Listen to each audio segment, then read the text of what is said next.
The views expressed in this presentation are those of the host and guests and do not represent the views of any lodge, Grand Lodge, appended body, or any other person or persons whomsoever.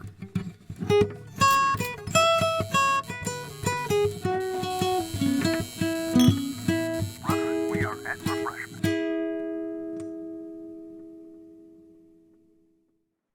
Hello, everyone. You're watching the At Refreshment Masonic video podcast. For those that don't know me, I'm Wesly Ruder, and you will be watching my interview with Brother Christopher Earnshaw of the Spiritual Freemasonry book series.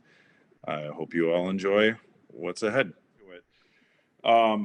First of all, I have to say I've read two of the books. I started on the third one just the other week, and I am just completely blown away by everything you described in the book. Any chance I get, I am telling every Mason I know, hey, you have got to read this. Which books have you read so far? The first one, Initiated by Light. Okay, good, and yeah. the second one, Spiritual Alchemy. Okay, yeah. And then the third one, Quest for Immortality, I just started last week. That's a little bit heavier because it's more about the religious situation at the time. And the fourth one is a little bit mind-blowing for some people. Oh, really? Okay. Oh. I know a couple people that said they started it, but I don't know anybody that's gotten through all four. So yeah. I'm definitely determined. Thank you. Again, they're really good. I just started learning about esoterics when I became a Freemason. It's all quite new to me, but the couple things I've read, I'm like, all right, this sounds good, but I'm not really sure if, this is it. Not even sure if I know what it is when I read it, but having read the first two books, I'm just like, this is it. This is the answer. I mean, at least for me, it seems like the answer. I think one of has been that everybody has relied upon older research, Victorian research, and that tends to be a little bit dogmatic and doesn't bring into the reason why people did these things and what was happening in society at the time. For me, there are 5 or 6 things that indicate that Chinese was a motivation for these people. And when you read the fourth book, you will find that Chinese language, Chinese words were incorporated in other degrees at that time.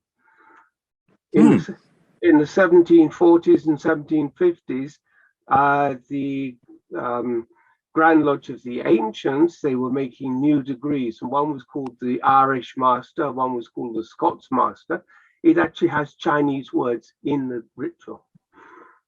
Yeah, just amazing. Yeah, I mean, people think like, we couldn't, we as people couldn't do things that we do now, and we're finding out, yes, we could. We just did them a little different, and it took a little longer to get there. Yeah. So it's just very, very, very fascinating. Well, first thing I've noticed is with the books, for anybody first starting them, do you need a English or British background, or do you need to know the history of English and British to fully understand these books? No, because I put all the important history I've written into the books. So the development of, for example, let's see, the Catholic issue was a very strong problem in England at the time. We had Catholic kings, but the population were all Protestants. And so I give the history of why that happened and what the effect was on the population. Okay. It's all in the book. Yeah. And one of the things, I know I'm jumping probably a little ahead of myself, but classical education, you've mentioned it a couple times throughout the books. How important is it to understand that, or to have a little bit of knowledge of classical education? Not really, because anything that you need to know, I've kind of explained. But in those days, well, even in my childhood, I studied Latin at school. It was a set subject. So from about 7 until about 12 or 13, I studied Latin every week. That is part of a classical education. So now in England, nobody studies Latin or Greek. Yeah, I don't hear anybody speak of that. When I was younger, it was there in the Catholic Church a little bit, but not Yeah. too much. At least not as much as like my mother or grandfather would remember. So Yeah. that's Yeah. that's something else. Why was royalty interested in Freemasonry? Yes. So to begin with, I don't think they were so interested in, but the Freemasons wanted to have a member of the royalty as a figurehead. And I think because Chinese was so popular at the time, mainly among the aristocracy and nobility, not the working people. They didn't really care about China. There was a working class. But the rich people were very interested in China, Chinese, and for that reason, they became involved in Freemasonry, I suppose. Okay, so how important was the Royal Society to the creation of modern day Freemasonry? The Royal Society, well, the Royal Society started in 1660, and Freemasonry, speculative Freemasonry, in 1717. So there's a 57-year gap between the two. But also, the other point is that most of the members who were in Freemasonry were also in the Royal Society. And so, because science was then getting organized, previous to the Royal Society, science was a single subject. Let's see if I can how to explain it. It was only after the Royal Society was set up that individual sciences became specialties. For example, geology and metallurgy or chemistry. They become individual subjects. Before, it was all mixed up and called natural philosophy. That's one of the reasons you have a degree, a PhD, which is a Doctor of Philosophy, was a Doctor of Natural Philosophy. And so it covers all the sciences. I think in the early days, people were excited. It's rather like nowadays, people are interested in solar energy or being able to make your own energy creation and things like that. And because of the internet, we're able to communicate with each other and learn off each other. In those days, there wasn't that opportunity. So everyone became a member of the Royal Society to see what all the modern experiments were happening and what was being invented. The members of the Royal Society weren't scientists, they were just members of the population.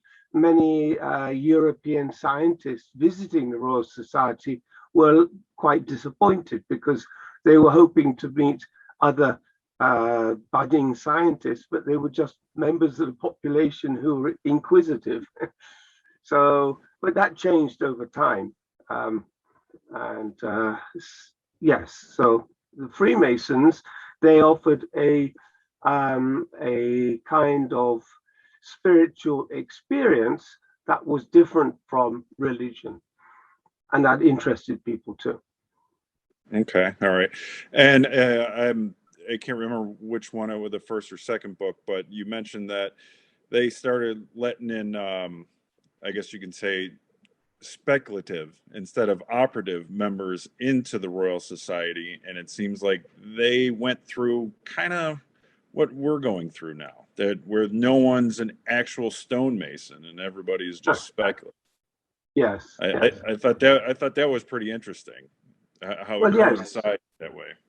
Yes, so there was a cross relationship between members of the Royal Society and the Freemasons.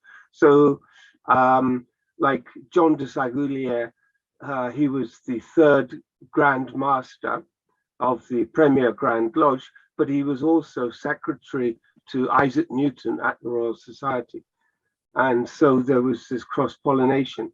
Also, the Royal Society didn't have its own headquarters for a long time, and it used to give lectures in Masonic lodges to the Masonic brethren. What gave you the idea, or what prompted you to write these books? Yes, good question. So in 2016, actually, I also have to back up a little bit. At university, for my bachelor's degree, I studied Japanese and Chinese at London University, at SOAS, which is the School of Oriental and African Studies. I was very interested in Chinese. I found it really interesting, not just the language, but the thought processes, ancient literature, people like Confucius and Mencius. Their ideas seemed to be very fresh and very modern to me. And so in 2016, I was invited to Taiwan to attend a lecture series on Mencius. Well, Taiwan from Tokyo is only 1 hour by airplane, and you can get there for about $50. So oh wow, it's just like an afternoon out. But they had a whole event going, and one of the events at the time was to be initiated into a Taoist temple, and I thought that was kind of neat. So I applied for that. And I immediately recognized the initiation as being the first degree of Freemasonry, exactly the same. All the elements were exactly the same. I thought, this is really strange. And so I came back to Tokyo, and I spent about 3 years researching how there could be a connection between the two. And eventually I stumbled upon Chinese diplomat. He was actually a Mandarin who visited London in 1687. He stayed over a year. He was able to meet many of the, because he was a very elevated person, elevated being in status, he was able to meet the king. He was able to, King James II at the time. He met all the most influential people like Boyle and Newton and people like that. And I think he told these people about this secret Chinese initiation, which then became the foundation of speculative Freemasonry. Okay. So when you were doing this research, yes, when did the light bulb come on, like, I'm on the right path? Or at least for you, how you found it to be the right path for you? Really from the beginning. Because first of all, I looked at the elements of the first degree and compared them to the Taoist initiation. And there were just so many. I think I got 26 elements that were exactly the same. For example, the most important, of course, is the transmission of the light from the east to the candidate. So that's what the master does. He brings light to the candidate. Well, in Taoism, that officer's name is the light transmitting officer. That's his job. He transmits light from they don't call it the east. They call it the void of potential. And this potential brings the light to the candidate. And then the candidate is shown the three treasures. The three treasures in Chinese turn out to be exactly the same as our three treasures, a token and a password and signs. And it's exactly the same in Chinese. And Chinese temple is run by 3 officers, and they represent the sun, the moon, this void of potential, what they call wu. And in the Freemasonry, of course, they represent the sun, the moon, and the master of the lodge. I mean, it's just so many coincidences like this that, yes, I think I knew from the beginning that this had to be a connection. Okay. Yeah, like, we say traveling from the East. I always wonder, well, what's the East? And I started reading. It's like, well, back in the day, all churches used to be situated in the East, or the cornerstone laid in the East. I'm like, okay, that's the answer. And oh, no problem. I get it. Well, after reading your book, I'm like, oh, no, I didn't get it, because it makes sense. And at least for me, I do like watching some British time period pieces. And I'm always like, oh, man, there's a lot of Japanese, Asian, I'm not sure the correct term anymore these days, but I'm like, well, why is that? And then kind of clicked reading your book. I'm like, now some of those shows make more sense to me. One of the interesting things is Masons have taken for granted is that in the Chinese Taoist temple, they can't talk about their religion or anything to do about Taoism unless the three lights, the three candles on the altar are lit. And so I wanted to talk to somebody about some of the interesting things I found. And he said, one moment, please follow me. So he took me to the temple and he said, first we have to light the candles. And I thought, oh, okay. And it's the first and last thing they do is to light the three candles. And then you can talk about spiritual things. Now, is there a ritual to light the candles, or is it just lighting them and, okay, let's talk? Yes, they just light them in reverse order from the sun, the moon, and the universe. And then I think they go universe, moon, sun. I'm not quite sure the order, but they do it in the opposite direction. And there are three officers, and one is responsible for each candle. Okay, yeah, that's it's too much of a coincidence. Oh, there's more. There's many more. There's many more. For example, let me see if I've got the star in the middle of the floor, for example. We call it the blazing star, but the Chinese say this is a quotation, represents a quotation from Confucius. This blazing star. Well, I've always wondered, what star is it? Is it Venus? Is it Jupiter, or is it I don't know, an asteroid or something? Right. And they say no, it's the North Star, because when you look up in the sky, the North Star is a fixed star. It doesn't move. All the other stars move in a circle around the North Star, and that's how the North Star is used for guiding ships, because it doesn't move. You know where you are. And so they associated the star with a quotation by Confucius, who said that he who exercises government by means of his virtue, and so virtue is an important point, can be compared to the North Star, which keeps its place while all the other stars turn towards it. So in the lodge, the star's in the center, and all the other officers are in a circle around the star. And so it represents virtue, and at the same time, it's virtue. It represents virtue, and the North Star. All right. But Well, I mean, since those things.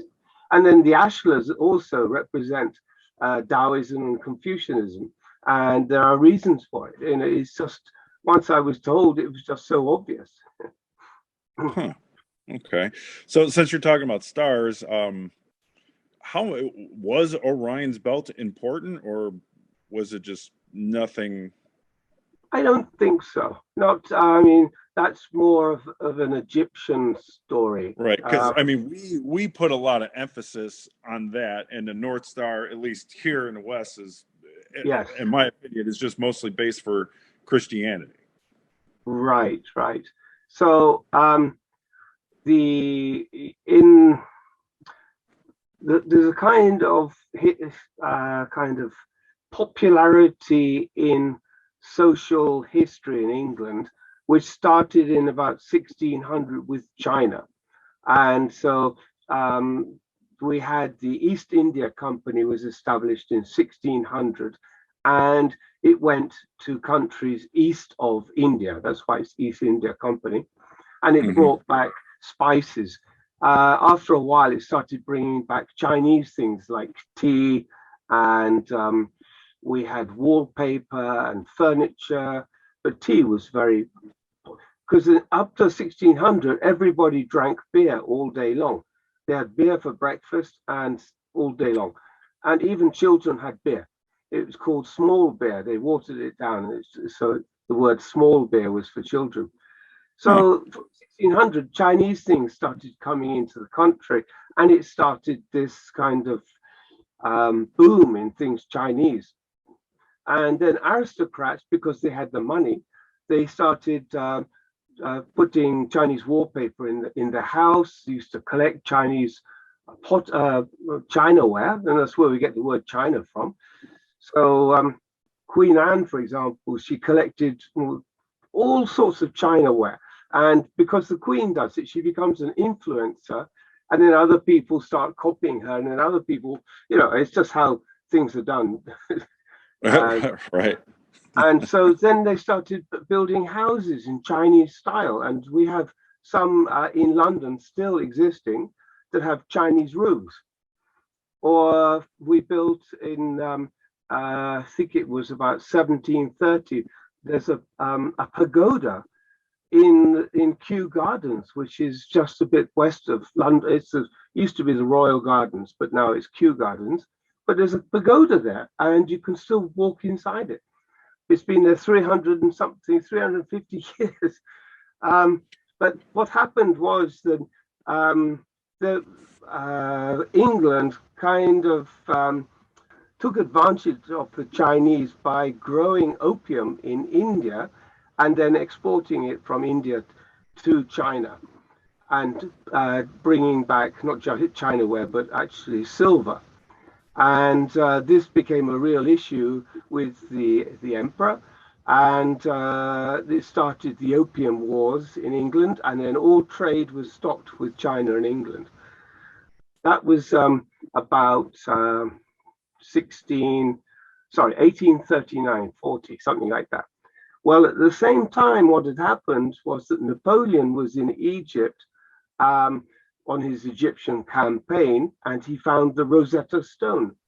And the Rosetta Stone had one passage written in 3 languages. It had Egyptian, I think it was Aramaic and Greek. And he took this stone back to Paris, and then somebody called Champignon, he translated the Rosetta Stone, and this is the first time that people would actually understand what Egyptian and Egyptian religion was all about, because they could see all the pretty pictures on the walls, but they didn't know what they meant. So then from that time, 1822, the second wave of now Egyptomania happened. And so we started getting, in Freemasonry, we got the Egyptian rite, and Cagliostro, who invented this Egyptian rite. And then you got the rite of Memphis and things like that happening in France. And Memphis, of course, is in Egypt. And then we brought an obelisk from Egypt. It's called Cleopatra's Needle, and we have it in London. I think in Washington also. You Yes. You built one. You didn't import it, but you built one. Yeah, they built one. Yeah, but ours is the original one. We stole it from Egypt and brought it. It's on the South Bank now. So that's Egyptomania. And then that went on for another, from about 1820 to about 1870, when Queen Victoria was made Empress of India. And now we got a third wave of Indian interest and collecting Indian things and houses designed in Indian style. You may remember the film, it's about 5 years old, with Judi Dench. It's called Victoria and Abdullah. And so Queen Victoria, yes, yeah. Queen Victoria's servant was Abdullah. Well, that was what it was like in those times. It's just, so we went through these three enormous waves of fashion.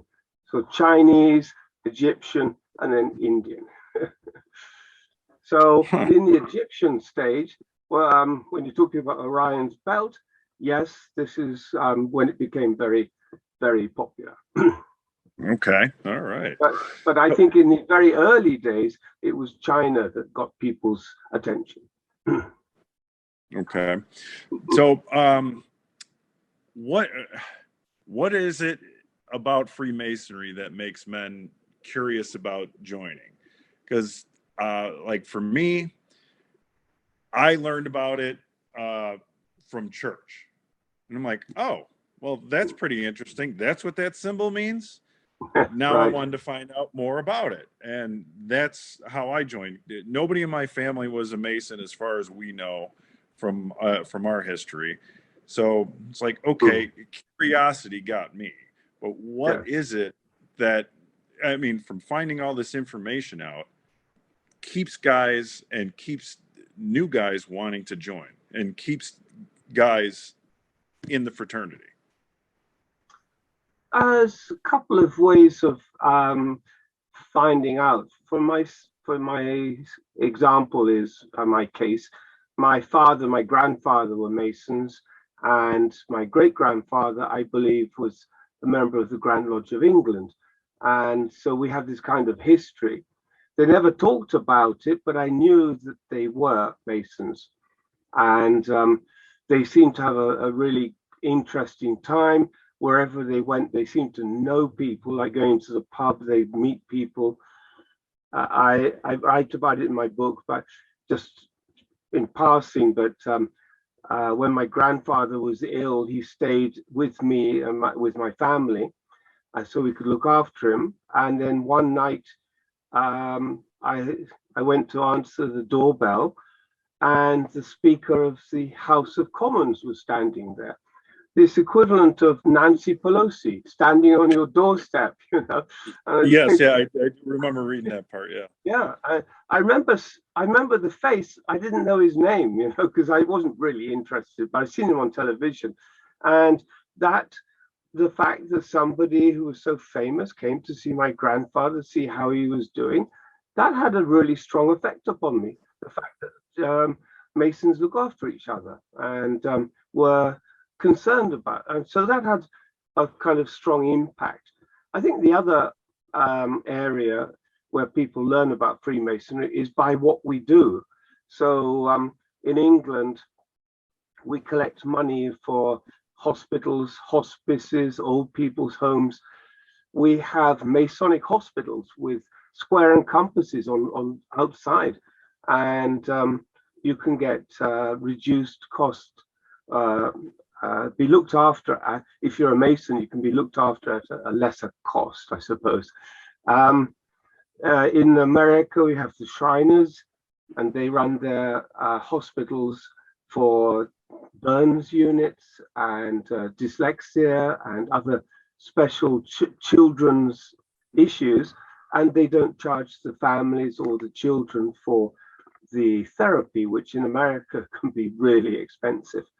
So by doing good things, people notice this, and then they say, well, who are these people who are giving out money or looking after each other, or and I think this is the best way to get new people or to gain awareness about Freemasonry.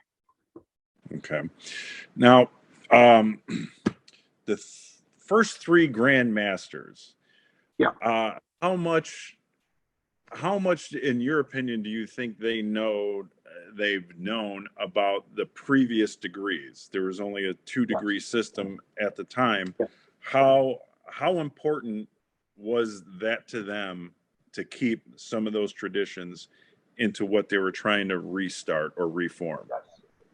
So I think, and this is kind of, this area is a lot of guesswork, but they were already operative Masons, and they were members of the exception, which means that they weren't operative, they weren't stonemasons, but they were gentlemen who were interested in joining the lodge. And I wonder why people would, like John de Sagulier, you know, he was secretary to Isaac Newton at the Royal Society. Why would he join a workman's club? Basically, that's what he did. And that got me thinking. So I think they joined to learn about what the operative Masons were doing, and they had already found the teachings of Shen Fuzhong about Taoism and this remarkable spiritual experience that the Taoists teach, and they thought that they could incorporate the two. So they would have known from various exposés about operative Masonry. Of course, if they were in a lodge, they would know the ritual, but the ritual was a little bit all over the place. It wasn't published. There wasn't a proper monitor. It was taught by mouth to ear. So there was a lot of variation in the ritual. So I think if we look at one of the earliest, well, actually probably the latest rituals, it's the Edinburgh House ritual, register ritual, and it looks more like an expose to me than a proper ritual. But it's a 1 degree ritual, but sometimes two, both the apprentice and the fellow craft were given at the same time. So then when the first 3 Grandmasters decided to set up their own Grand Lodge, the Premier Grand Lodge, one of the first things they didn't do is invite operative lodges to become members. They decided to set up their own lodge, and they didn't. So they separated the operative lodges. They called St. John's lodges. They had the Premier Grand Lodge with the first 3 Grandmasters, and they rewrote all three degrees. The single degree or 2 degree ritual that they had kind of adopted from the operative Masons, they rewrote the whole thing. Compare the two, the old exposés and the new ritual, you'll see that they're very, very different. And one reason for that is because of alchemy. Alchemy is a 3-step process, and so you needed a 3rd step, and they decided to write a 3rd degree, which was published, well, presented in Lodge in 1725. And so now they had a 3 degree ritual, whereas the operative Masons were still working on a 2 degree ritual, and therefore then the separation, what we call the Great Schism, happened. Okay. I know we don't know much, because if anything was written down, it was either lost or burned, however they did it to keep the secrets. But how much of the original 2 degree system ritual has crossed over into the new system? So if I look at just the Chinese elements and take everything else out, the working tools are probably the only remnants of the operative Masons. So and I'm not sure if they were always in the ritual. So in 1813 you had the union of the ancients and the moderns, and at that time many things that the ancient were unique to the ancients were incorporated into the Grand Lodge of England's ritual. And I'm not sure, but it could be the working tools were then put back into the ritual. Okay. Now, do we have any of the 3 Grand Masters, any of their writings, personal writings, diaries, or anything that alluded to why they felt, this was something that they needed to rewrite? No, there isn't. There's no writing. The only writing that we have is by James Anderson when he wrote the Constitution, and some of the wording in the Constitution is very interesting if you look at it carefully. So the first constitutions were written in 1723, and the second one was 1738. If you compare the two constitutions, one thing you notice, first of all, is that in 1723, the idea of the legend of Hiram hadn't been decided. They hadn't completed the idea of Hiram being,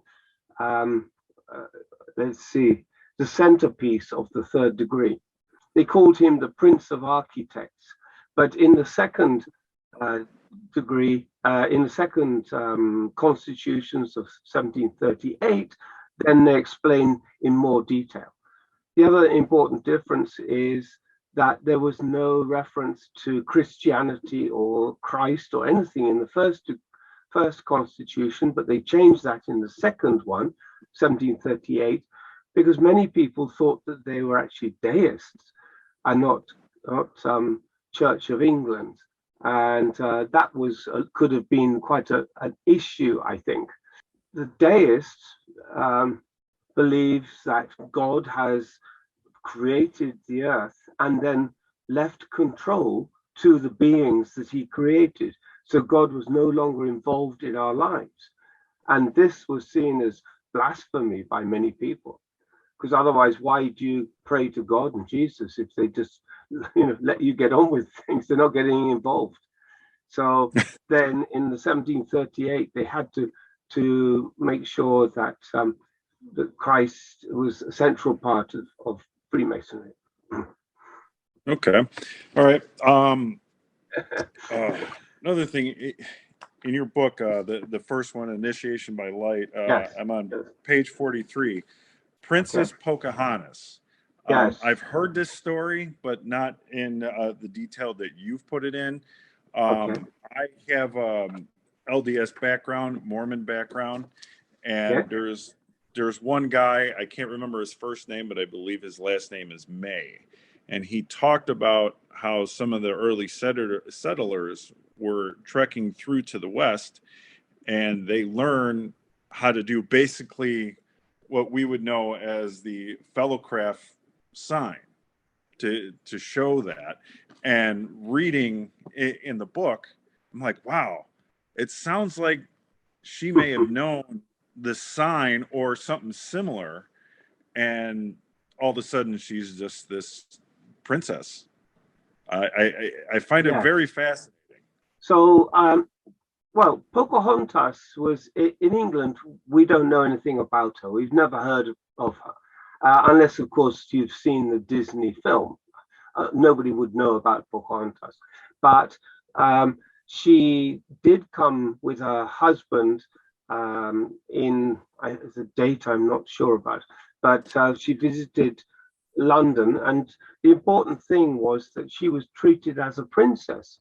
Well, she wasn't a princess. She was the daughter of a tribal elder in the new territories, probably Massachusetts or someplace like that. Why they treated her as a princess, and they put her up in the best lodgings. One of the dukes opened his house to her. She was wearing the best clothes, where she didn't have that education. She was a very rough person. She, until she was 18, she was catching her own food with a knife. She would stalk and track small animals and kill and skin them there and then. She was that sort of person. But later she started to she learned English, and she was then an interpreter for the settlers. The settlers had a really bad time. If they didn't die of disease, they died by being attacked by Native Americans, Indians, if you call them that. They didn't know anything about farming. They weren't proper farmers. So they had to barter their agricultural tools to the Indians for food so they could live. It was just a complete disaster.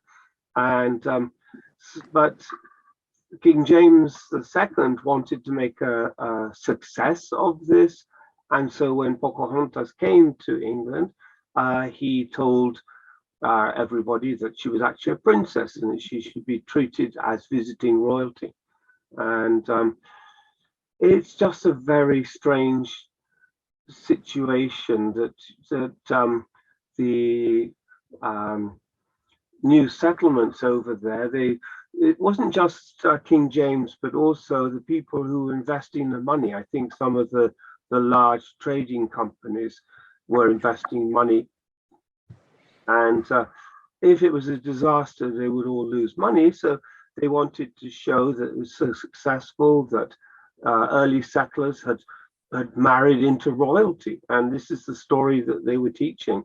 And unfortunately, we believe that she caught smallpox and she died in London. She's buried in Gravesend, and in fact, in the front of the church in Gravesend, which is about probably 15-20 miles out of London towards the ports area, in front of the church, there is a statue of Pocahontas.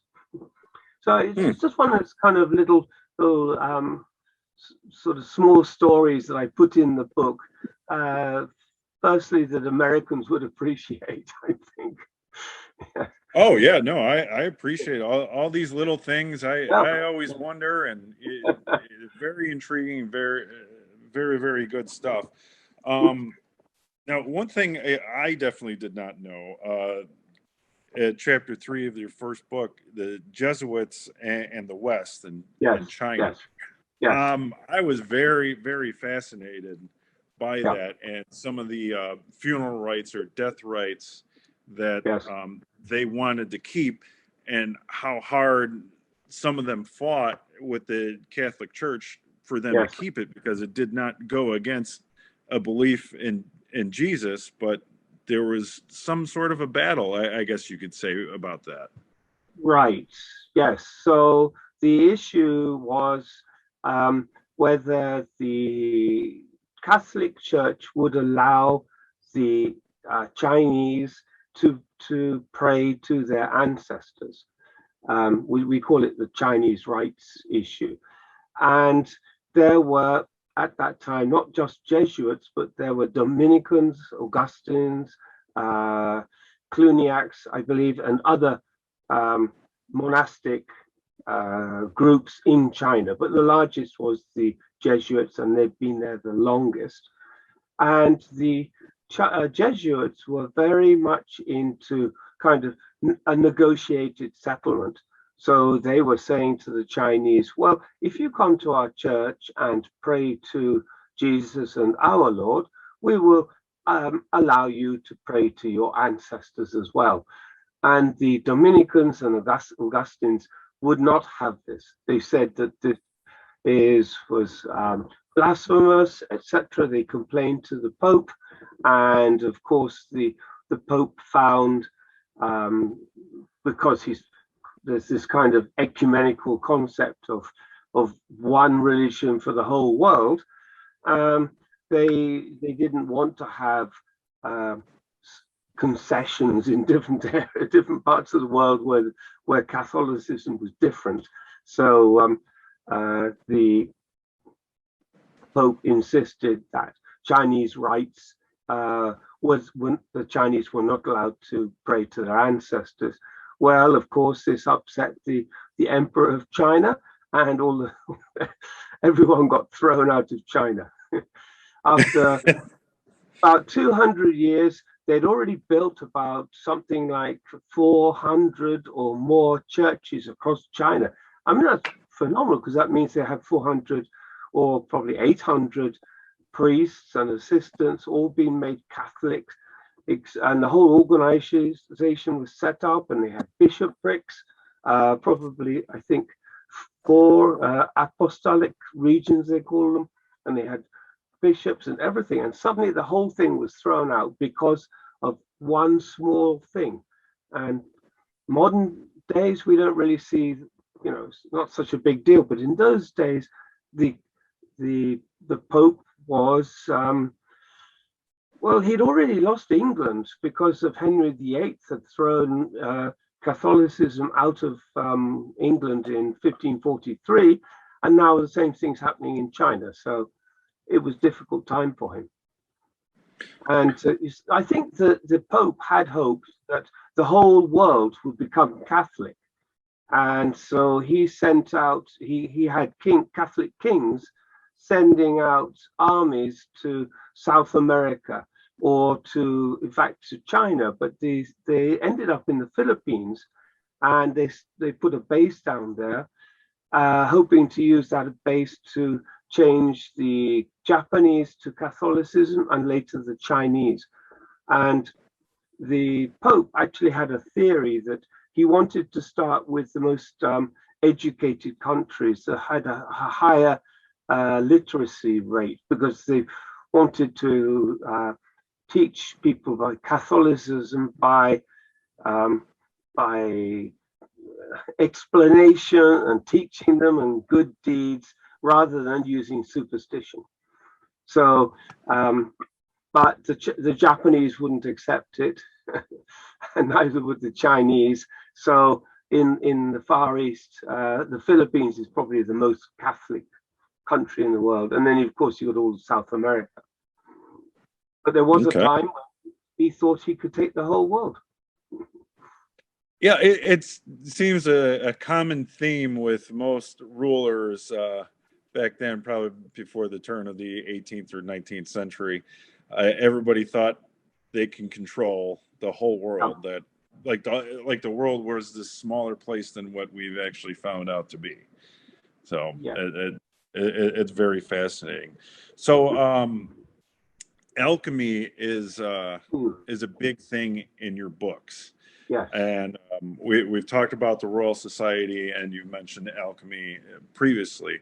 So what was it about the three Grand Masters that said, you know what, we can't find a Philosopher's Stone, but we found something else to change inside? Why was that so important for them? Right. So alchemy was because of the establishment of the Royal Society and things like chemistry becoming an organized discipline. Then alchemy was seen as some sort of medieval quest for charlatans. After hundreds of years of alchemical experiments, nobody had been able to make gold out of lead. Well, the reality is actually it is possible, and it has been done, but it takes a lot of energy. And it costs more to do it than the actual gold is worth. Exactly. But they found that out also. The Chinese found that out about 100 AD. They started by looking for an elixir of immortality. The alchemy in China probably started something like 500 BC, and it was funded by the emperors who all wanted to be immortal. I mean, that was just, they wanted to join the pantheon of immortal gods that the Chinese believed in. And they found that a curious stone called cinnabar, which is a kind of orange color, when heated and treated some way, you're able to get this liquid metal out of the stone, and this was seen as miraculous. And mercury is a very strange metal because it's liquid at room temperature, and they believed that this was a miracle, and so they started drinking this stuff, and they got mercury poisoning, of course, and something like a dozen emperors killed themselves by drinking mercury. But they established the first imperial alchemical laboratories to investigate these things, and they sent out alchemists all over China looking for something that could be mixed with mixed with mercury, and they ended up with three principal prima materia, which are the three primary elements of mercury of alchemy, which was mercury, magnesium, and sulfur. Well, magnesium is a very volatile metal, and it explodes if you're not careful, it explodes with very little, what's the word I'm looking for? You don't have to prod it very much for it to explode. Yes. So these three metals were brought through the trading routes. They came to Arabia and then into Europe, and it came into Europe in two ways. One, through monasteries. The monasteries realized that it wasn't the metals that is important, but it was the various techniques that came with alchemy. For example, dissolution, coagulation, separation, things like this. And they used those techniques on herbs. And they wanted to make herbs, they wanted to make medicines, and they wanted certain herbs to be less bitter, easier to swallow or to eat. And they used all these techniques. For example, there's an alcohol called Benedictine. Have you heard of it? Yes. Yes. It's a very strange kind of herbal type flavor to it, but that's what the Benedictine monks invented using alchemy. That's how it came about. And so there were many of these tonics and drinks, and one of them is, of course, Benedictine, which is more of an alcoholic drink, but in the early days, that was a medicine. So then the other route for alchemy to come into Europe was the southern route, when the Moors, who are an Arabic subdivision, I would say, the Arabs who live in North Africa, and the Moors stormed into Spain and took over the country. They went through Gibraltar. The Gibraltar Straits are not very wide, and they went into Spain and conquered Spain, and they brought with them these ideas of making gold from base metals. And from there, it came into Europe. So we had these two methods.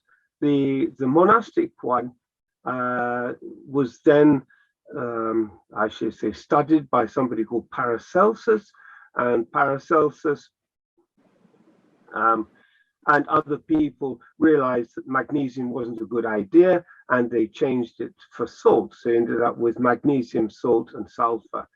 There were changes all the time. But besides these three things, you needed this special ingredient to make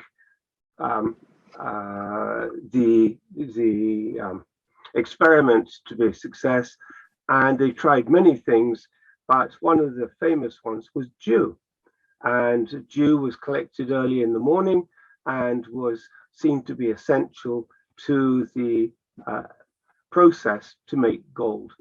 Well, the Chinese also had a concept of dew, but it wasn't to make gold.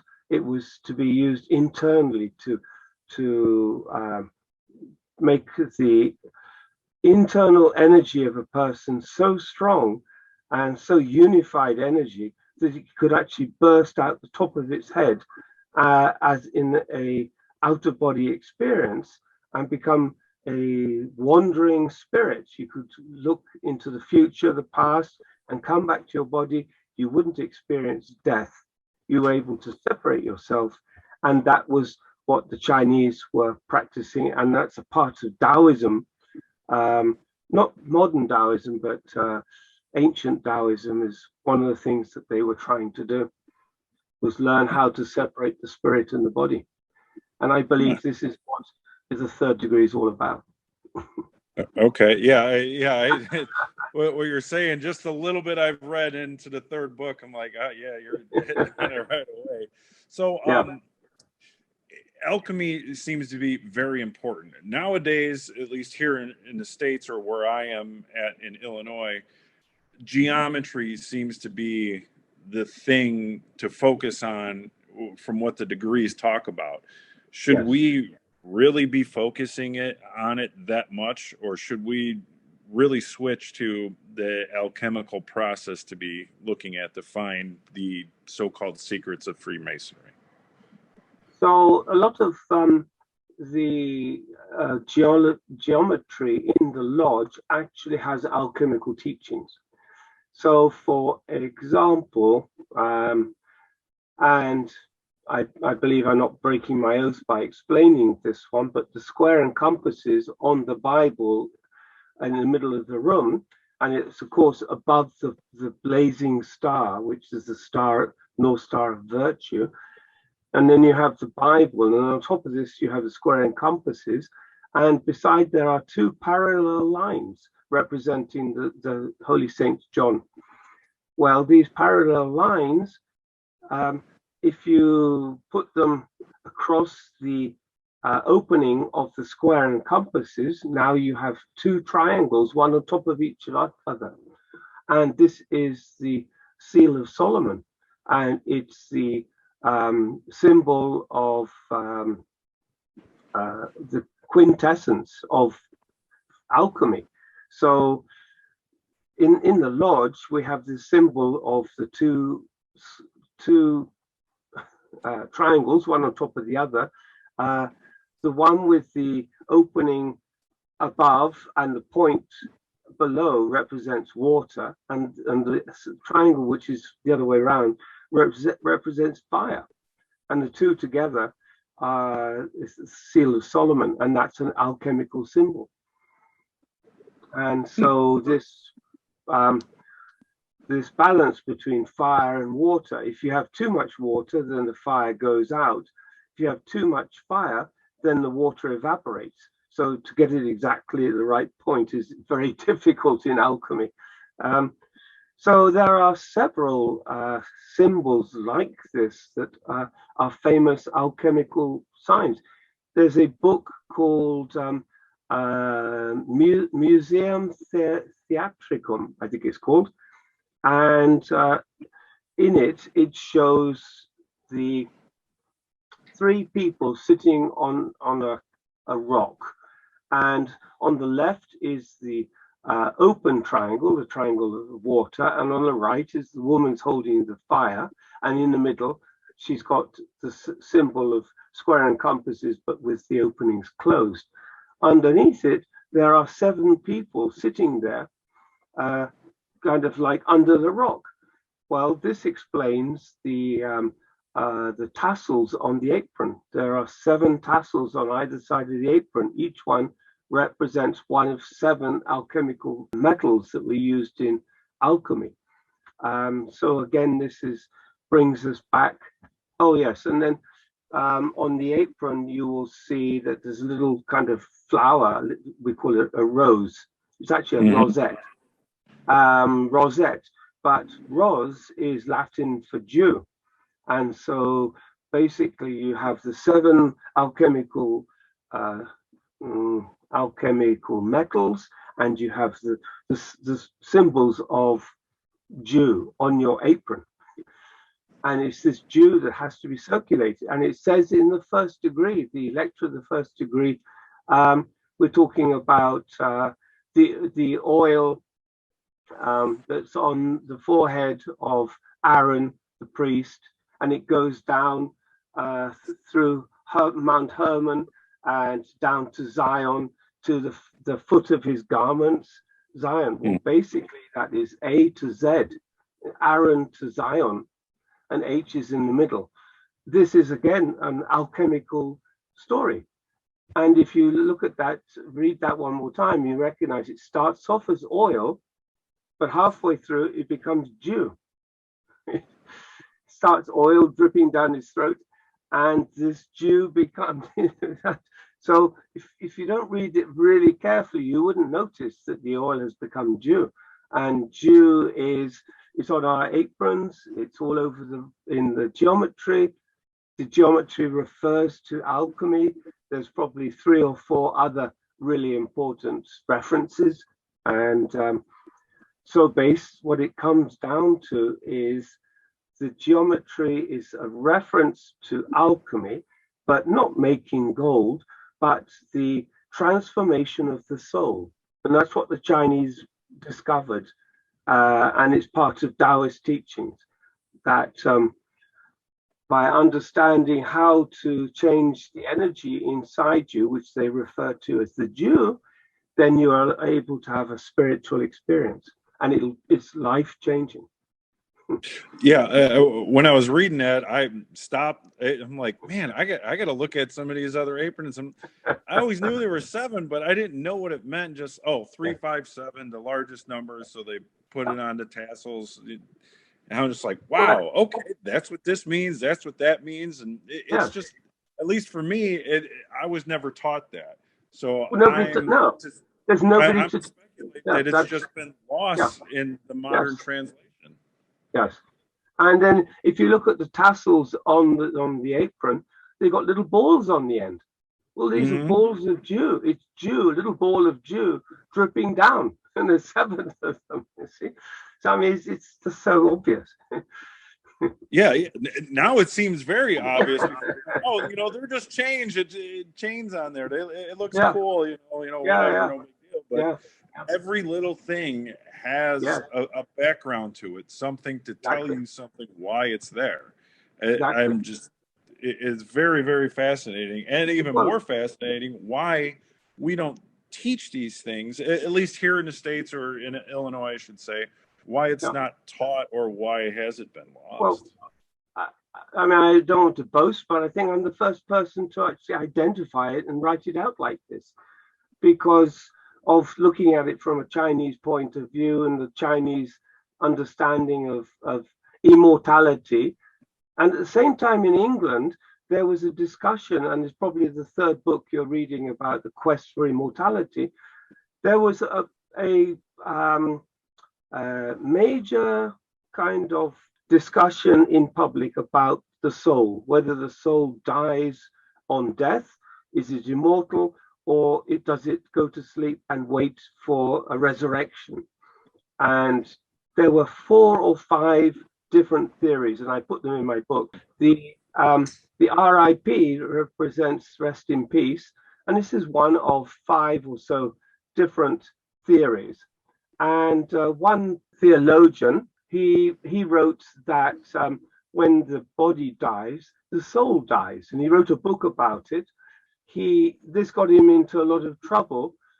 His book was burnt, and it was seen to be blasphemous by the church.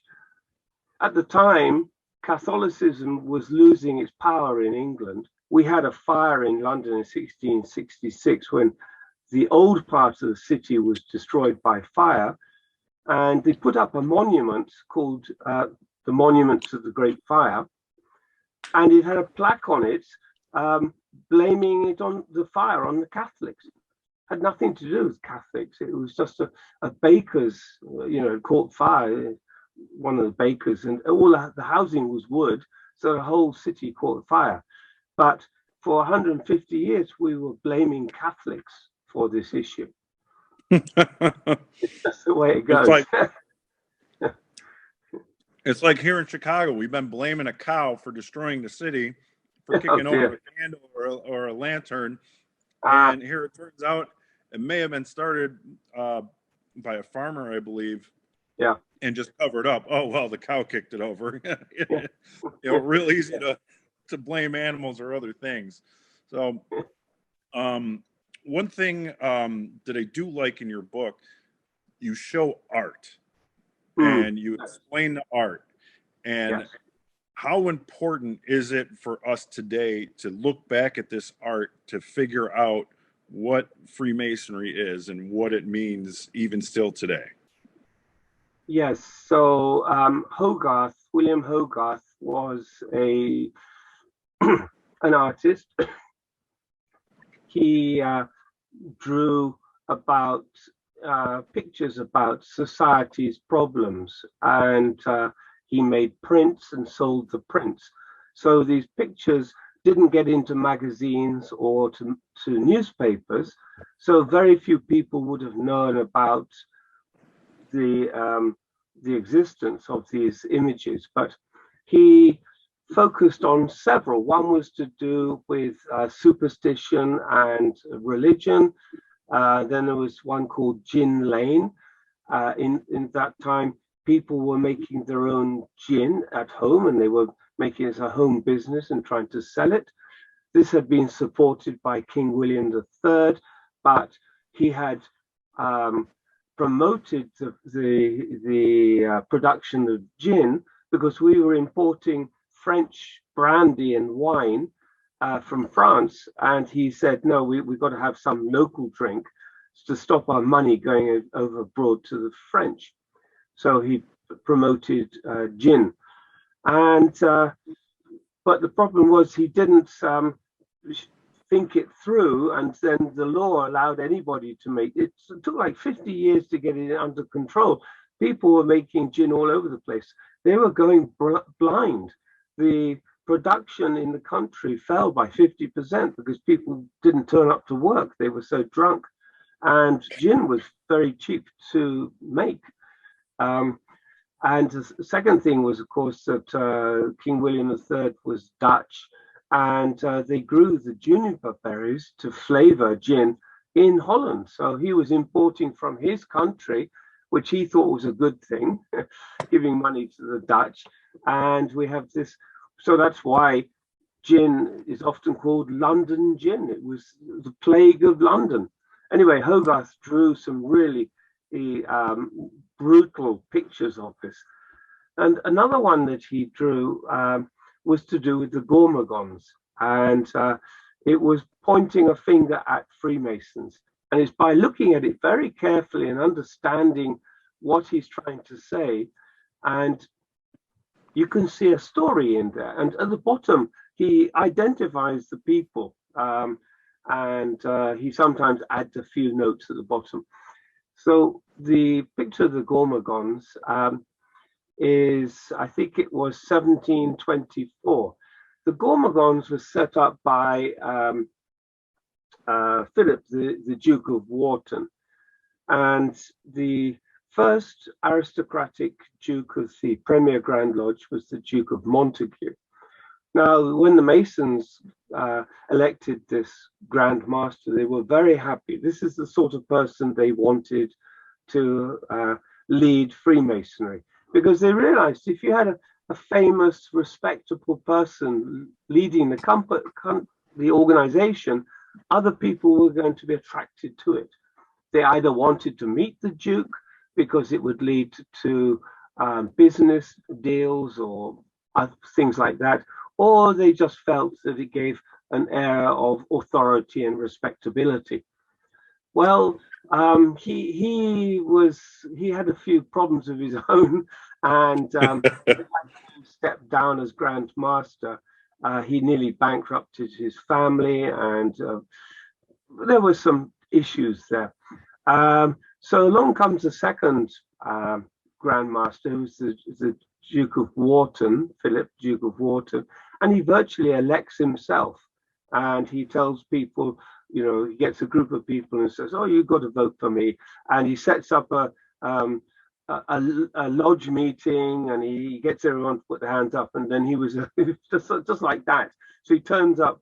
I said, "Oh, I'm the new Grand Master. I've just been elected," which was a little bit strange. But he was a follower of the Jacobites, and the Jacobites were followers of King James II. By this time, the beginning of Freemasonry, the government was Hanoverian, from George I, from Hanover. The reason we've had a German and a Dutch king is because they were Protestants, and we just didn't want any more Catholic kings. We had such a problem that the era of the Stuarts, which I write about in my book, very interesting, because the country was Protestant, but the people running it were all Catholics, and they made concessions for their friends.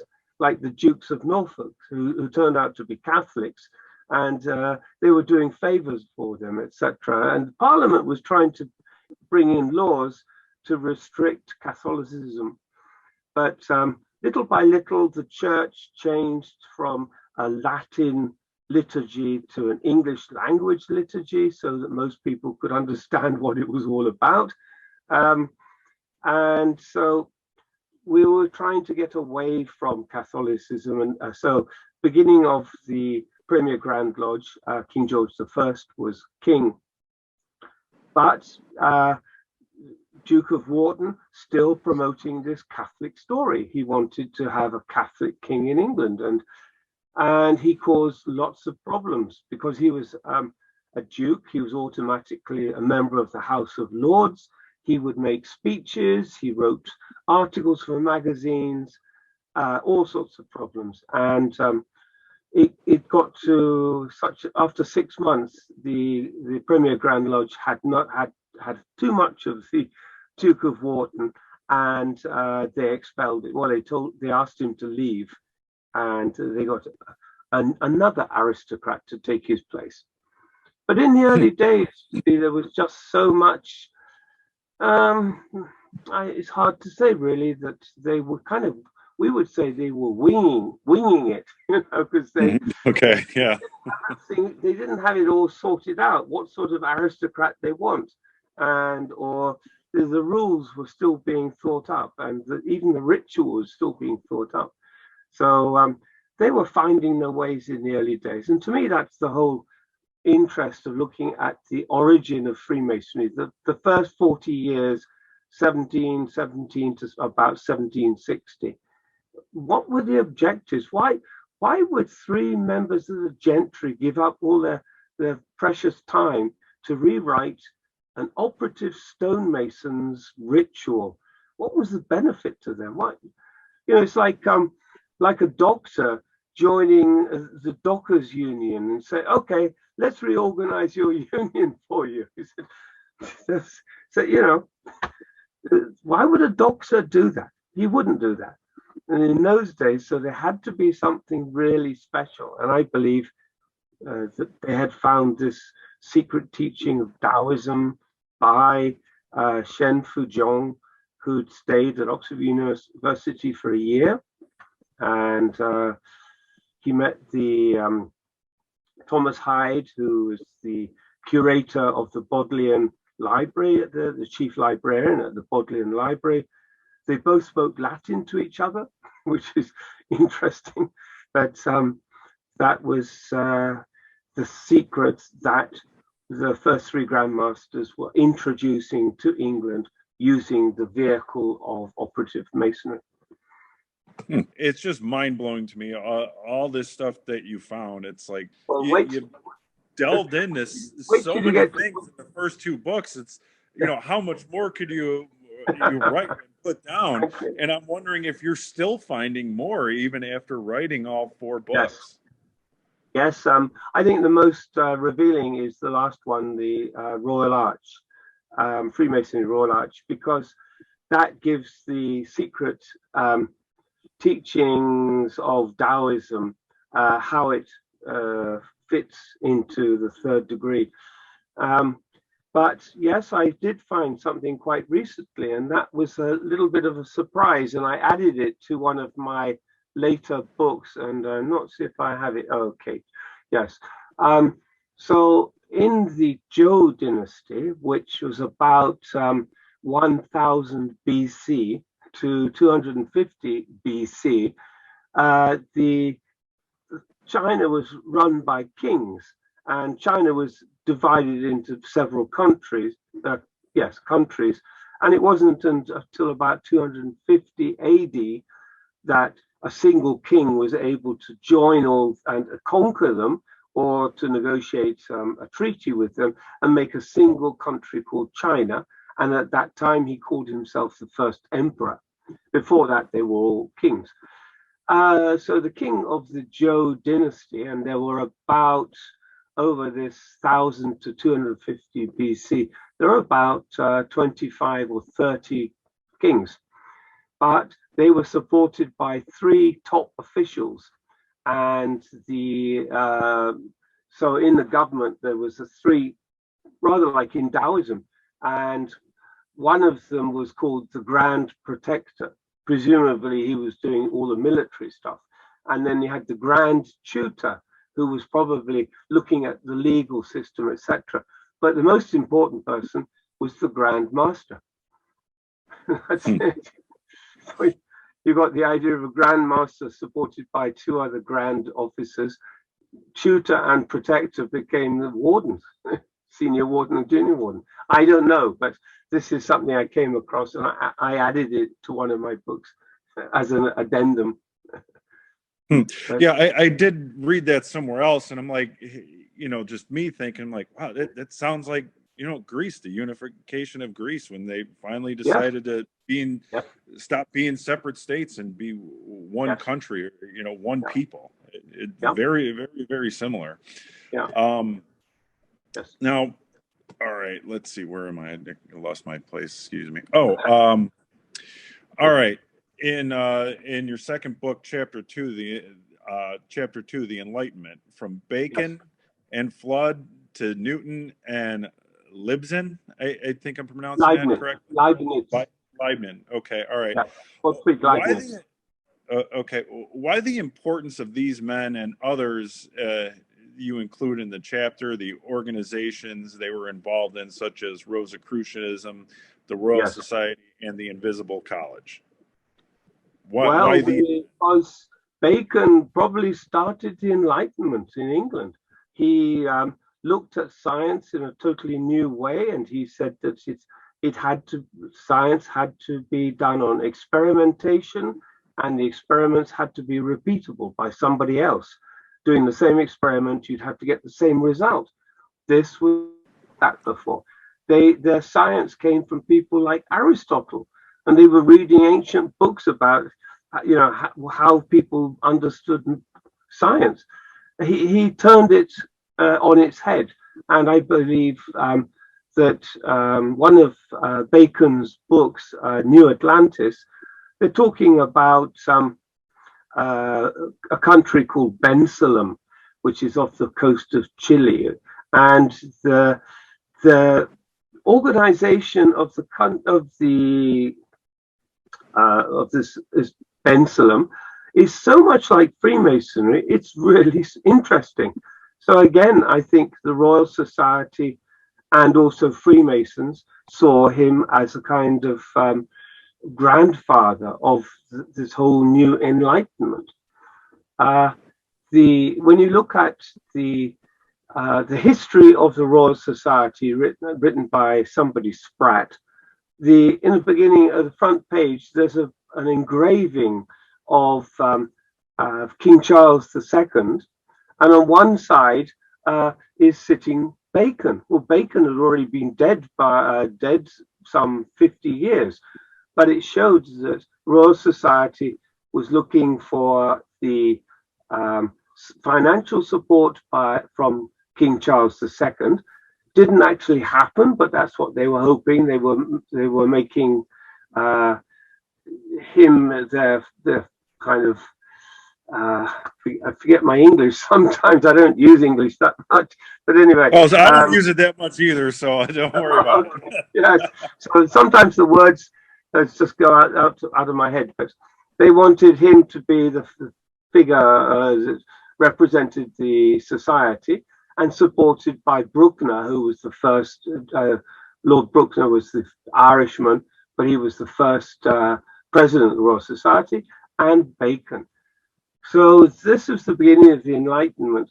And then Leibniz was very interested in Chinese, and he also studied Taoism. And the Royal Society in the early days was looking for an international language, one single language that was the basis of all languages around the world, and it could also be the basis of all religion. They were looking for a single, rather like singularity. We talk about it in physics, astrophysics, the singularity. Well, they were thinking something similar. And the languages they were investigating were Hebrew and Chinese. Why Chinese? But they said, you know, the Chinese is too complex and too difficult to learn, so probably wasn't the first language. But that's how they were so impressed by Chinese. And many people believed, and including Leibniz, they wanted something called the reunification of the churches. So instead of the Protestants and Catholics always fighting each other, you know, we had the 30 Years' War, where the two religions were fighting each other for 30 years in Europe. So this didn't happen again. They thought there should be a way to join both religions in a single religion. And one of the things they looked at was joining Christianity with Confucianism, because Confucianism is not so much a religion, it's a way of life. And that's the same for Freemasonry. It's not a religion, it's a way of life. And so Taoism also isn't, it's just how you live your life. And so they thought that the moral teachings of Taoism and Confucius would be excellent when combined with Christianity. And that's what the Royal Society was trying to do. And what in Germany, one of the leading figures was Gottfried Leibniz. And then it gets even more interesting because he was in contact with a Jesuit called Bouvet, French Jesuit in China, and the Jesuit sent him a picture of the yin yang, the symbols of the not the yin yang, the I Ching, sorry, the dashes and dots that make up a hexagram. And there were so many combinations, 64 combinations of this, and they sent it, a picture of it, from China to Gottfried Leibniz. He recognized it immediately as being the origin of binary mathematics. Binary is only 1 and 0s. This is dots and dashes. It was the same thing.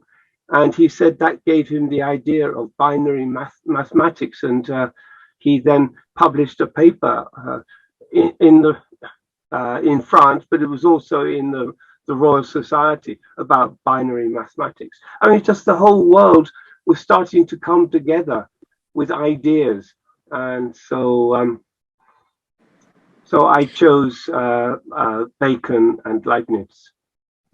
Yeah, it amazes me how far we advance. At least we call it advancement with computers and everything. Yeah. But we're still looking to the ancient knowledge to solve modern day problems. Yeah. Yeah. You wouldn't think of it. Or at least, when you turn on the computer, like, oh, the ancient people can't know as much as, I can find out, but they didn't have Google, and still yet they seem smarter to me than some of us today. I think that their ideas, because they were unique, they filled a gap, a large gap. And that seems, wow, that was awesome. Nowadays, all the large gaps have been filled, and there are only very small gaps in our understanding. And when somebody discovers the answer to that gap, it doesn't seem to be such a big deal. That's probably the issue. So in the early days, they had major gaps, like batteries. They invented they had batteries, but they were still learning how to use batteries. But nowadays we got not just batteries, we got lithium batteries and solar batteries, etc. If you invent a new battery, it isn't such a big step, but it's a small step. I mean, it's fantastic, but probably it doesn't seem quite so mind-blowing as somebody in the 1500s inventing a battery. Yeah. Maybe they did have it to work, and we're just too dumb to figure it out. I mean, we got all these machines and stuff, and we can't even figure out how the pyramids were made. It's like that's true. Well, actually, there's a great writer called Mustafa Gadala, and he's published on on Amazon. I think he's self-published, and what he says is that the stones of the pyramid were actually concrete. They made them in situ. They made they put a frame and they poured the concrete and they mixed the stones there and then, and they took the frame and just moved it 2 foot to the left and put another one in. And he's got proof. He's got proof for that. So Really? we see it as stone, but in fact it's a form of concrete. Yeah. Oh, okay. That's interesting. And I know we're getting a little off subject, but I seen a documentary where they had like satellite imaging, and this guy, I can't remember the archaeologist's name that came up with this theory, but that they were built going up in a square pattern all the way up. Like, Yes. to me, that makes sense because Yes. we can't find ramps and stuff. You know, we're just again something lost throughout history that's just not. Well, the closer you get to the top, the area, first of all, to stand around and move very large rocks isn't there. You need, say, 200 people to pull a 2-ton rock. Well, when you've only got 30 square feet, where are all the people going to stand? They can't pull the rock. Second thing is when you get near the top, the ramp of earth to be able to pull is probably 2 or 3 miles long. To build the ramp of a gradient that you could pull a stone up, goes for miles. That's a bigger deal making that ramp than making the actual pyramid itself. But if you just bring materials up the side like water and different types of stone, and one of the things Mustafa Madala talks about is, if you look at some of the stones, you can see a kind of line across the center of the stone where they've made 2 mixtures. And this happens in modern building as well. When you mix concrete a second time, you're never going to have exactly the same mixture. Even though you get 1 bag of cement and you get 1 bag of sand and you put 8 liters of water in, somehow the color is slightly different. So you can't, you're making what we call single pour. You're making a concrete wall, you do a single pour, pour it all in at once. You don't make half and then add half, because that, where the 2 mix is a sign of weakness. But you can see that in the pyramid. Certain stones have a kind of wavy line where a second pour was added later. And that's how he came to his understanding. And that, doing it that way, then you only need 100 people just to keep bringing water and cement.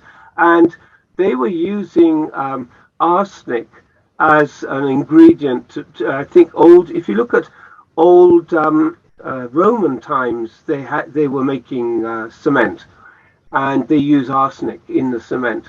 And the Hebrews were sent to the mountains to dig up arsenic because it was poisonous, and the Hebrews were slaves for the Egyptians, so the Egyptians wouldn't do the dirty work. Sent the Hebrews to dig up the arsenic to put in the cement to make it solid. And to me that makes real sense, how to build a pyramid quickly without much cost. Learn something new every day. I never heard that theory before, and I'm very interested in all that. You've got to, if you like Egypt, you've got to read Mustafa Gadala's books. He's got about 20 of them. He shows the biblical origin of Christianity, all the symbolism, how it fits in with Egyptian history, and each book has something just awesome. He's kind of my hero figure.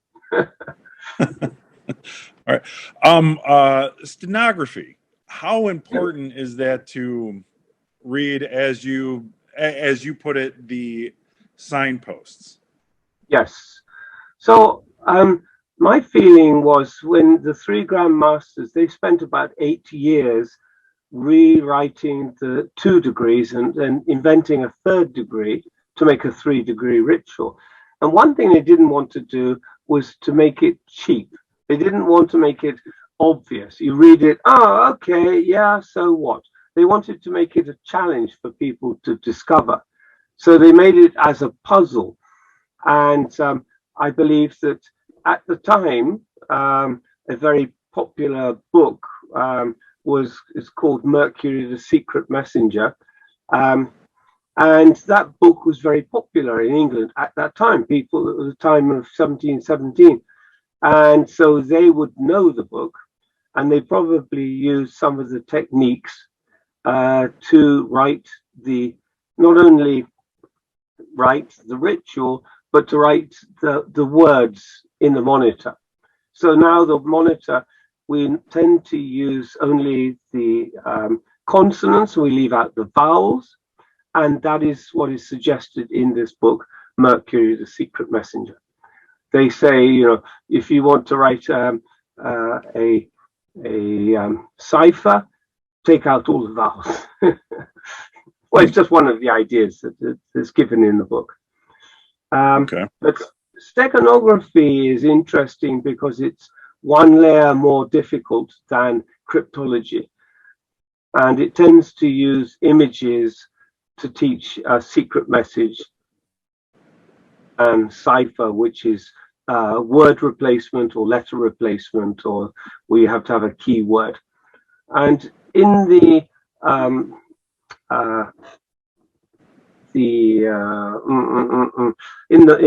Constitution of 1723, de Saguglia says that there is a secret word to understand the rituals by.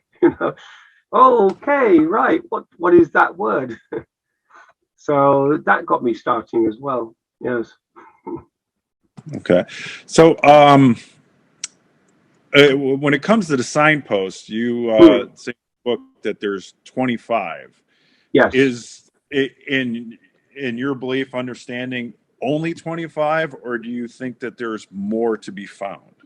It's true, there may be more. I think I found enough to prove my point, my hypothesis. There may be other ones. In the last book, I list up all the 25, and I explain all of them and why the 25th is so unique signpost that it could only be understood one way. So, for example, in some of the oaths and the lessons, sometimes there are words or sections missing. Now, nowadays, we don't really know our Bible so well that we recognize bits are missing. But in those days, everybody, they knew the Bible very well. And they had to go to church every week by law. And so if you were reading a passage from the Bible and you came across, hold on a second, there's 2 verses missing. I'm sure it says, and that's what we find in Freemasonry. And so then you go back and look up those two verses and say, oh, okay, then this is interesting. And that's what I call a signpost, because it should be there, but it's not there. And that way it's showing something else. And one of them has to do with Chinese and Taoism. One of the central teachings of Taoism is to have a child's heart, the heart of a child. Well, by that, it doesn't mean to be childish. It means to be inquisitive, to be trusting, and I'm forgetting the words again. I'm sorry, but yes, yes, innocent. Yes. So they're always asking questions, embarrassing questions to us, but to them, they just don't know the answer. They want to know the answer, and this is in Taoism is the way to be as a person. You're not stopped by what society believes or tells you. You shouldn't talk about sex at the table. Well, the child would say, why were you sleeping with her? She's not your mother. That's just a simple question, but suddenly, to an adult, they would never say that because it's. So anyway, but that sort of question, that sort of thing about the innocence of children is one of the signposts that's in Freemasonry.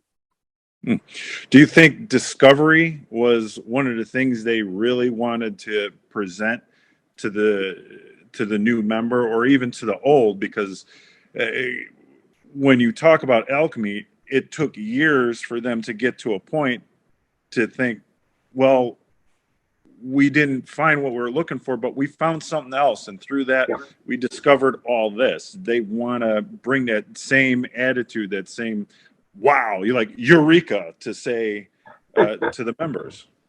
Yes, I think that was one of the reasons they used steganography, is because they wanted to make the quest of discovery something that's valuable to the individual, rather than saying this is what the second degree means, and that basically that's what I'm doing when I write a book.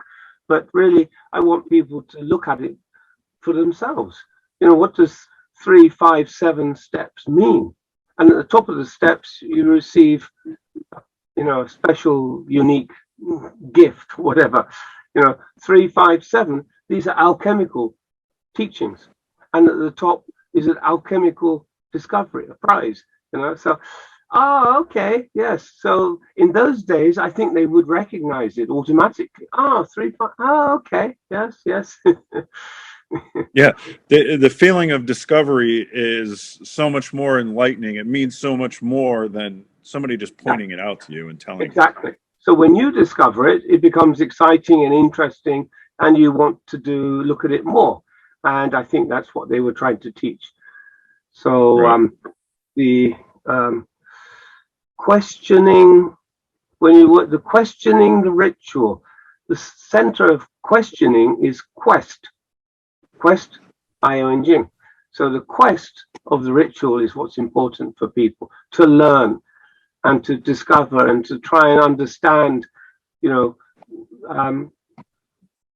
lectures are very important. They are very important. The whole thing's important, but particularly the lectures. Well, I'm just thinking, people don't really think about the death of Hiram and what happened when he was raised from the grave. Well, he was dead. He might have been a skeleton by that time, eaten by all the insects. So what were they raising? Skeleton. Right. Yeah. Why would they do that? Why would they do that? No, there was something else that they were raising, and that's what you got to think about it. And then the lion's paw. The strong grip, or the lion's paw of the tribe of Judea. This phrase, what is it? Well, if you know the book of Revelation, I wrote another book about tarot called the Tarot of the Revelation. So I knew that the Lion of Judea in the book of Revelation refers to Christ. So it's Christ that is actually pulling the dead body out of the grave. Now, hold on a second. Why would he pull a dead body? He's pulling the soul of Hiram. He's elevating the soul. Okay, now things are slightly different. Right. Yeah. For me, every time I see, and especially the first time I went through the first 2 degrees, I'm like, this is very Judaic, very, very Jewish. But when it comes to certain parts in the 3rd degree, it's just like there's Christianity right there, and you just can't miss it. Well, a classic is the like similarity between Lazarus and Hiram. They told Jesus, "Don't go in the tomb. He's already decaying, and basically, I'll show you otherwise." And I've seen those similarities very prominent in the 3rd degree. Also, when the craftsman stands by the grave of Hiram, and he's explaining to King Solomon. He says, he puts that, east and west and 6 foot deep. It was 6 foot east, 6 foot west, 6 foot deep. If you just say it, that means nothing. But if you hold your hand out left and right and bow your head to look down, that's the sign of the cross. Yep. Over Hiram's grave, you see. So you got all of these things, that they would have, in those days, with that type of education, what I call a classical education, that would stand out. But nowadays, people point 6 foot this, 6 foot that, 6 foot down. That kills it. That kills it. You've got to make the sign of the cross. Now, okay, we got something else. But one of the reasons is because so when we look at the social history of the time, the government were very worried about organizations that were trying to threaten, either bring back Jacobites or threaten the government. They were worried about the Inquisition, which was still strong in Europe at that time. And so here are aristocrats and rich people having secret rituals and meeting in dark rooms with just 1 or 2 candles. What the hell are they doing? And so, so the Freemasons, I believe, had to show that they were doing what guilds had done for hundreds of years, and the guild system in England, where one form of profession, for example, people making saddles, a saddler, he could only do that job. He wasn't allowed by law. He couldn't change and make arrows or barrels, Coopers and Fletchers. He couldn't do that. He could only make saddles. He had to have an apprenticeship, etc. And that's what he did for all his life. These guilds, once a year, they had a holiday to recognize their patron saint, and they put on plays, short plays, either taken from the Bible or the lives of saints. These were called mystery plays or miracle plays. And that's exactly what Freemasonry looks like in the 3rd degree. Anybody coming said, this is our miracle play. We're a guild of masons, stonemasons, and this is what we're doing. And I think that would give them kind of protection from the law at that time. So you have to have a sprinkling of Christianity in it. Yes. Right. Yeah. Like at the end. Yeah. Just a little bit of it to kind of tie it all together. So how much harder is it for the modern day Freemason to discover all this without the classical education or the, having a Bible education as they did back in those days in the formation of 1717 in Freemasonry? I don't want to brag, but I think it's simple. If you read my book, I explain. Oh, well, yeah. But, without that, my chance going to a Taoist initiation, I think it's nearly impossible. Because there's so many layers in Freemasonry. And when you start picking at one layer, something else opens up, and then, oh, wow, yeah, and that's what I've been doing for 4 years before I started writing. It's not too easy. No, not at all. I mean, obviously, reading your books have just opened up a complete new world to me, and just seeing the degrees, I'm like, oh yeah, I remember reading about that. Yeah, now I understand that different. That's one of my objectives, was to make Freemasonry more interesting for people who've, like me, I've been a Freemason 38 years. After a while, it gets boring. You're doing the same things, Yep. And you feel like you're in a factory, like I remember Charlie Chaplin. He was in a factory and just doing the same job, and nuts and conveyor belts, and here comes a new mason, same stuff. We all go home, but there's more than that. Has to be something for you to experience in Freemasonry, and then if you find a thread, you pull on the thread, it all unravels. But most people they're not looking for anything. They think they know everything. There's nothing more to look for, and they lose it, which is a shame. Right. You also mentioned in the old charges, what is the lost Q source? Oh, lost Q source. So that's in the Bible. Theology is also one of my interests, and the 4 books of the Gospels are all related to an earlier source, which has been called Q. They just put a name because they haven't found it yet. But when they look at the stories and how they've been taken and been developed in Matthew, Mark, Luke, and John, they obviously come from something else, and this original document is called Q. Okay. Also, it's actually quite interesting.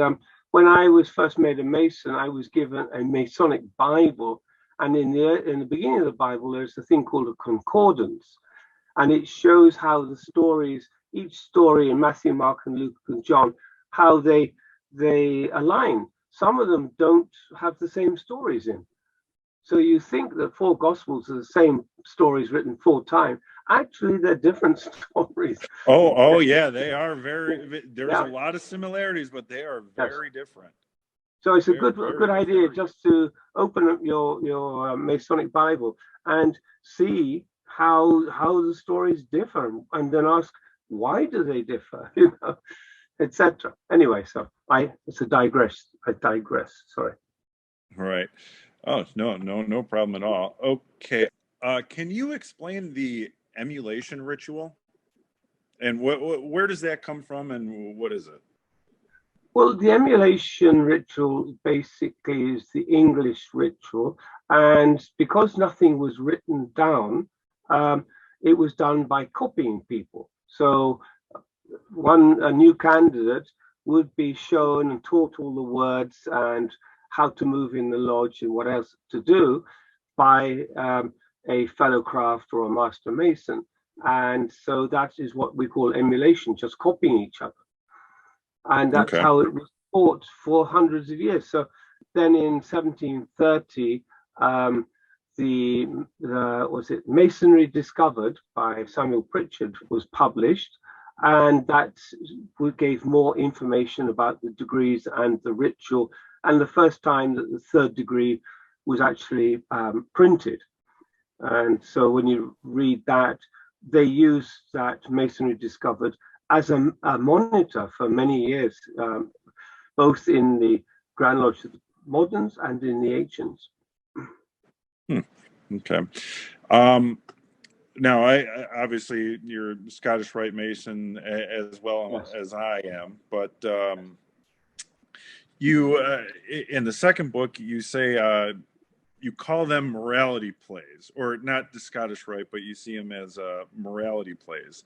And I thought that was very interesting, because when anybody asks me about the degrees in Scottish Rite, I just say they're morality plays. You're sitting there, you're watching theater, and you're learning about morality. Is this, in your opinion, the proper way to not just explain Scottish Rite degrees, but all the degrees in Freemasonry? Well, I think the first 3 degrees were invented as morality plays based on the guilds, and the guilds had morality plays and mystery plays, and this is what they did. It was part of our history. It goes back to the 1300s. So they wanted, the first 3 grandmasters wanted the authorities to believe that what we were doing was a morality play. But when you look at it in detail, you see all the alchemy, and at a later date, you understand a Chinese connection, and the whole thing starts to kind of unravel. I think the Scottish Rite and the York Rite are more just simple morality stories. There isn't an under story. There isn't a hidden story in it. I think many people call Scottish Rite the University of Freemasonry. So what you should have understood in the first 3 degrees is explained to you a second time in Scottish Rite. Well, it's a little bit tough. A lot of things are in Scottish Rite that are not in the first 3 degrees. But yeah, so what had happened, that because of the success of the moderns and then the ancients, and then the moderns had aristocratic grand masters, the ancients didn't get an aristocratic grand master for about 30 or 40 years. So they were way behind the moderns. The Duke of Armagh, I think his name was the first. Anyway, so they from there they developed the other degrees, and they became very popular among rich people or idle people who had the time, didn't have like gentry. They're living on unearned income. That's why they're gentry. And so there was little entertainment, playing cards, going drinking. That was about it. So now somebody comes along with this organization with secrets and stuff. I could understand it would be very interesting. Yeah. And so Scottish Rite tended to grew from the ancient side of Freemasonry, the ancients, which then became, they opened the first lodges in France, which were Jacobite lodges, and the Premier Grand Lodge was like 5 years behind. And so rituals were being invented, and what they call Écossais rituals. And then with the American War of Independence, these rituals found their way into America. A lot of French troops were fighting in France under, for example, like General Lafayette. He brought French troops with him, and they brought the rituals as well. And so in America, York Rite and Scottish Rite are really large, much larger than they are in England. Okay. One thing I found kind of odd, this is again in book 2, on page 56, you mentioned the Mary Toft hoax. She claimed to give birth to rabbits. Yes. I was dying laughing. I'm like, of all the things I read in this, I was not expecting to read that. I giggled a lot. I'm still giggling now about it. What was that all about? Well, that's the kind of superstitions that people had in those days. They really, there was a lot of gossip, and people just didn't understand science, and presumably they thought it was possible. I was just going to go onto a picture here, and I'm looking, see if I can find the actual picture. There's a picture, again, like Hogarth. I think Hogarth is just a phenomenal historian in image of what was happening in England at the time. There's a picture in Quest for Immortality that shows Mary Hoth actually giving birth to rabbits. Huh. He drew the picture. I think you've got, let's see, Taft. I'm not sure if she's in the. Let me quick Taft. Yeah, I've only gotten through 55 pages of the 3rd book, so if I Okay, would have came across that, I would have said something. Yeah, it's just one of those strange things. He was the doctor was the king's doctor, and he actually had to go and investigate to see if this rumor was true. I mean, there were other ones, rather like Old Parr. There was a person called Old Parr. I forget his name is. He lived to be 140. Well, the average life expectancy in those days was 40 or 45. So 140, and he gave birth. He got married at 110 and had children. Just unbelievable. So again, the king's the king's doctor went to investigate, what this is all about. But so yes, obviously didn't give birth to rabbits, but people thought it was possible. They were believing all sorts of, those days. It was just really, really weird. Oh, sorry. It's in the last book, Royal Arch. Oh, okay. All right. The book about Royal Arch is only the first section's about Royal Arch and Scottish Rite.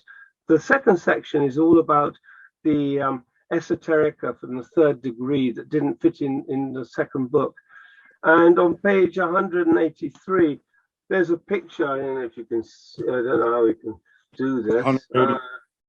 And she's lying on the left side, with her legs open and rabbits coming out. Oh, I can't wait to get to this. Yeah, that's that's something else. Yeah, but this is, and so in this one picture, there's all sorts of things that Hogarth is trying to tell us, and the picture is called superstition. What's it called? Because in those days, they still believed in witchcraft, and this picture here is called credulity, superstition, and fanaticism, and you've got all sorts of little vignettes in here, and Mary Taft is one of them. So after writing all these books, where do you go from here? Yeah, where do I go from here? Well, I have two books in mind. One book is, for a long time I've been giving short lectures on YouTube called Spiritual Freemasonry. Some of the content of my books are on the videos, but there's a lot of content that is not there. I'm getting the scripts of all 75 videos and making a book out of it and putting them in proper order, so that some's to do with ritual, some's to do with the lodge. One of my most popular videos, I think it's like 15,000 views, is to do with how Masons dress.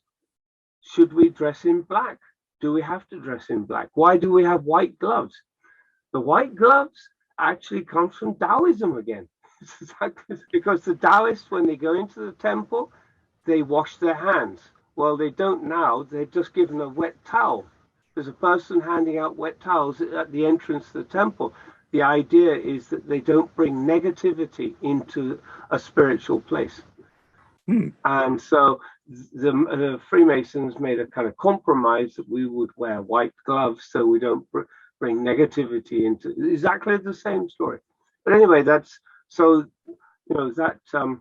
about why we wear black. We wear black because we're in mourning for the death of our Grandmaster Hiram Abiff. It's really simple. We're in mourning. Still are. Okay.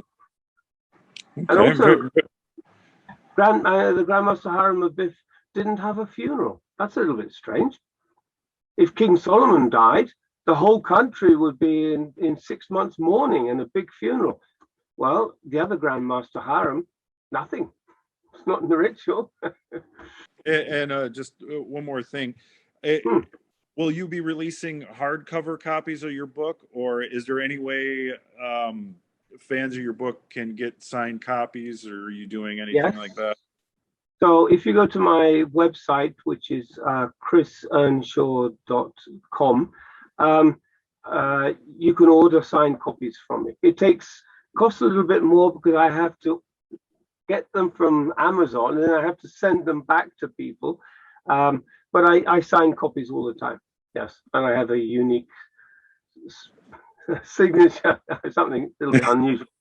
But it's all in fitting the spiritual kind of idea of the books. But yes, hard copies. Amazon is now making hard copies, so I have to think about how to do it. There's also a sixth book. So the fifth book is all these short lectures which can be used for education, and there'll be questions and answers, and to get people thinking about some of the things I talk about. The last book will take me a couple of years, but is to do about with all the nonsense and the fighting and the feuding between lodges and all the underhand stuff that goes on that really upsets me. You know, people try and take shortcuts, and they do all sorts of dirty tricks to become a master of a lodge or something. You know, that's not the issue. The issue is the journey is important, not the destination. You know, if you're a grand officer, it means nothing if you don't know anything about Freemasonry. I would agree. Yes. Yeah. I definitely would agree with that one. So I wrote in, I think in the one you're reading now, Quest for Immortality. I'm not impressed by medals and beautiful aprons. That means nothing to me. What impresses me is talking to a Mason that really understands these issues, like you're asking me. You know, people don't. You know, and they all want to be the captain of the ship, you know, but they don't know how to put coke into the oven, into the boiler. You know, they don't know the how to use the sextant. They don't know all the small things, but they want to be the captain of the boat. You know, it's a shame. The most important title is brother. Yeah. Without that, none of this means anything. Because none of our titles mean anything to the outside world of Freemasonry. Nobody understands it, and nobody gets it, except all of us that are within the fraternity. Yes, and that's, you know, one of the things. Like Wesly, I wouldn't have this opportunity to meet you. You know, in Illinois. It opens bridges across the world. Yeah, I would never have met you. Never would have read the books. I might have come across them, but when I seen them, like, oh, those look interesting, and you know, I picked them up. Probably just a couple days before you first contacted us on Twitter. I was like, wow, okay, maybe this is where I'm supposed to head with this. So, you know, that it was really fascinating. Brother Earnshaw, I cannot thank you enough for this interview. It is my honor and pleasure to be doing this with you.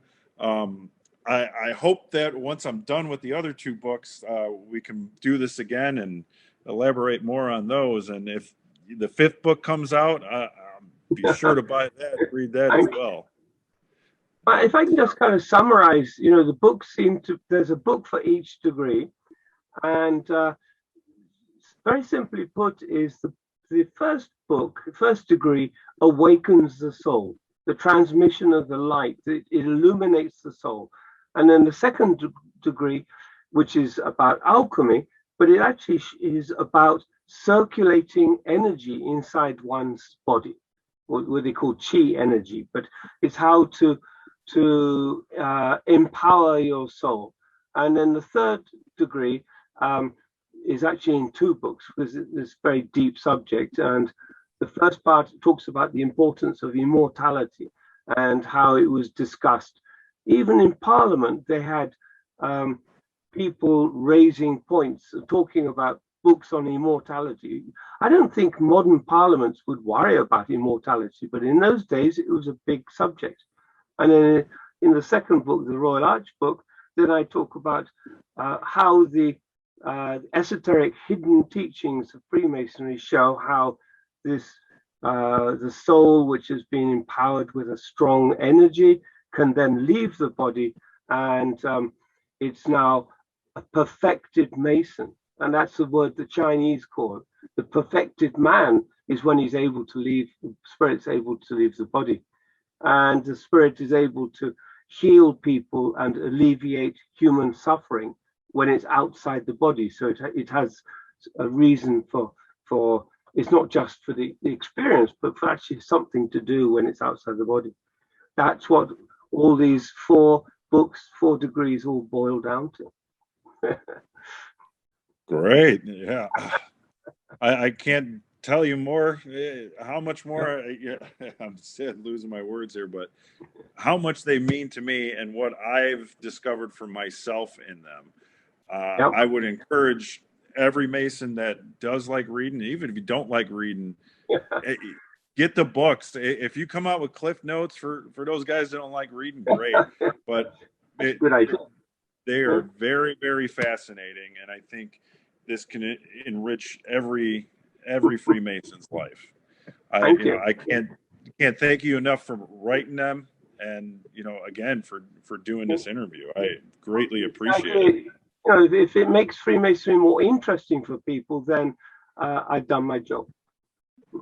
Yes, you've done more than a job. You've done very, very great work, and I think it will last throughout the ages. As I don't know how long the ages will last, but as long as they're able to people to get their hands on them, they will be enriching lives, and definitely Freemasons' lives. Yeah. So, I want people to think. A lot of Masons just go through the without thinking. They just stumble along. They get elevated. They go through the chairs, but they haven't sat down to think about simple things. Simple questions. So many simple questions in the books. What does this mean? Why do they do that? Well, anyway. Okay. Once again, thank you very much. For everyone watching out there, you're watching At Refreshment Masonic Video Podcast with Brother Christopher Earnshaw of the Spiritual Freemasonry Series. Once again, thank you all for watching. Everyone have a good night. Thank you.